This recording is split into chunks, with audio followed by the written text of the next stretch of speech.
welcome back to the channel. It's glad having you guys, and I'm also very excited that we're having two analysis for this week. Remember guys, we earlier on we sent an analysis, we've shared an analysis on the odd card pair, and right here we're looking at the pound USD, right? That's the GbpUsd, right? Or the cable. So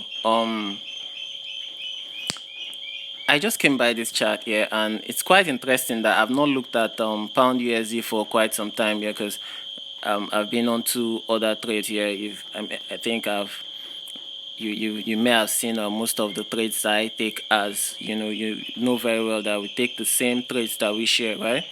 That's how honest we are. So guys, I just looked at this chart right now, right, and I decided to jump on it, guys. Take advantage of it here. So what are we looking at? We're looking at the pound USD as always, guys. Looking at the weekly chart. I don't need to explain why we do this on the weekly chart, guys. Okay, so pound USD has been doing well, right? Let me take these things up, right, so I can have some leg room. Yes, so I want to make use of this. Okay, this thing first. Okay, so the pound USD, let's go. The major activity that's happened for quite some time is a demand level. Yeah, a demand level. There's a demand level around here, right? I'll tell you why. I'll explain why. There should be a demand level somewhere around here. Taking this price here, there should be a demand level somewhere around here. There is a demand level here, a demand zone rather, guys, a demand zone. So there is some sort of demand zone here. Why is that? I see a huge price rejection here at this point, and when the price came here to on the weekly chart, this is a pin bar, pushing the price upwards a bit, but it wasn't sustained, so it came down in a bid to enter this liquidity pool, the liquidity pool created by this pin bar here, right? And then the price went up again and came down, but so far it's been assuming this kind of downtrend. If you look here, it's been assuming this kind of downtrend, though the lower high and the lower low is not that it's not that clear, it's not that clear and sharp, right? So our interest now will be this previous areas where I missed, right? So the price here, it obviously from this area, right, it went up here. Oh, I missed this trade. I didn't take it because I've not been looking at pound USD. And then the price went up to this point. So these are focus here, right? These are focus here. So this is what we see. This is what I see, right?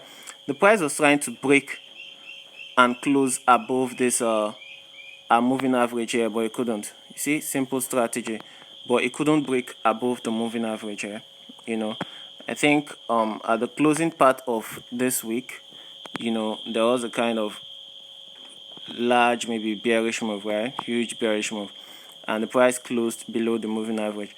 And this the previous week, right, that just passed, the price too started with a high, trying to reach this level here, right? Trying to reach this level. But so far what we see is a weak rejection. So on the daily time frame of this chart, you may be finding multiple weak rejections at this point, right? So I'm going to keep one of these horizontal lines here, so we'll track it with it, right? But most important thing to notice, there is a kind of demand zone here, right? There's a demand zone at this level, right? Guys, don't worry, in a consequent video, right, we're gonna break these things down, right? First, we're gonna break how you can spot supply and demand zones right on your chart, because they're a very important factor that really influence price movement, huge movements, I mean. So these are concentration level here. So guys, at this point now, let's scale down to the lower time frame, right? Let's scale down to a lower time frame, right? So let's go. Okay, just give me 1 minute. Alright guys, so this is what we see. This is what we see on the daily chart here. As you can see from what I was trying to explain here, right, so far from this point, you see multiple weak rejections from the upside. That means you can agree with me that this level here, that this zone here, rather, this area here is a kind of resistance. There's a strong resistance level here. First off, at this point, the price tried to break through, but as you can see, there's none of these candles, you know, closed bullish above this area, and then it came here again at this same point here, guys, and the price still cannot break through. So what do we connote? If we go through, I can see a kind of double top pattern here. Double top pattern, guys. You know, we established the idea earlier that we kind of identify price action patterns, right? Price action patterns and structures and all that on the daily time frame, and then our weekly time frame we try to deduce the direction of the market. So for this short while, you know, we've established on the weekly chart, right, the direction of the market, that because the price did not break and close above the moving average, and we're assuming or expecting it to fall, right? We're assuming the price of pound USD to fall back in, right? That means we've already tried to deduce the direction of the market. You know, we've had a bias, the direction of the market that is going to come downwards. Now we scale down to a daily time frame, right? And we're identifying price action patterns. That's not interesting? Very interesting. So guys, let's shoot. Now at this point, now this is what I expect of this market. Two scenarios, guys, two scenarios. But first, right, this will be my target around here. Let's see if it's up to 100 pips. 678 to 578. Okay, I think it's about that. So let's take here. Yeah, it's fine, right? Yeah, it's fine. So from we'll be riding this from 678 to about 466. Very good. And then our stop loss, right? Before we talk about stop losses, guys, let's see what we want, what we want from this market. Okay, now I can then bring in these guys. Okay, these guys. Okie dokie. Okie dokie. Come on with me. Oh, great, guys. And then bring in these guys. Let me bring them closer, because this is where we'll be needing them. This is where we'll be needing them. Okay, so this is what I want to see, guys. First case scenario. Of recent, I've been leaving two case scenarios shouldn't case, so we don't get confined to a particular ideology, waiting to for just one action, right? So first is this, right?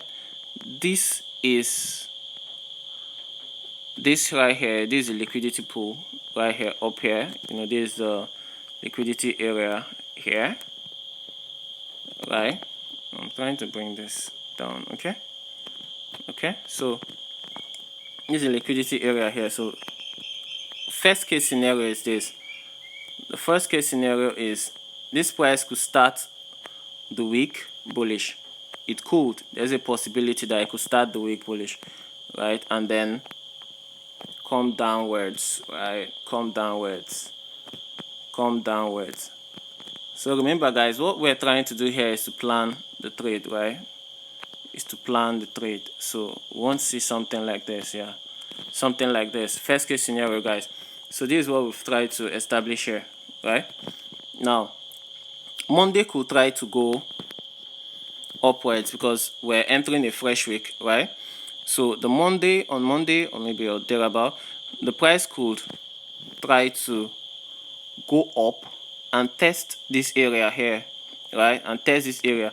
Remember, all these places here, I could just assume here, this area from here to here, to be like maybe a fake out, right? To be a fake out, you know, just to hit the stop loss of some persons or others thereabout. But it could just be a fake out. Right now the price is coming back in, so it could, first case scenario is the price could get into this zone, right, test this level and then fall all the way in, right? That's the first case scenario, guys. That's the first case scenario. Now second case scenario is this. The price could just continue bearish without going up, right? Without going up, it could just fall downwards, down into this zone. But whatever we're doing, guys, we should be getting prepared, you know, buckling up to short the cable, right? We should be getting ready to short the cable no matter what happens, right? We shouldn't be, and with this setup right here, I wouldn't be looking to go bullish on the cable, right? On the pound USD, I wouldn't be looking forward to go bullish.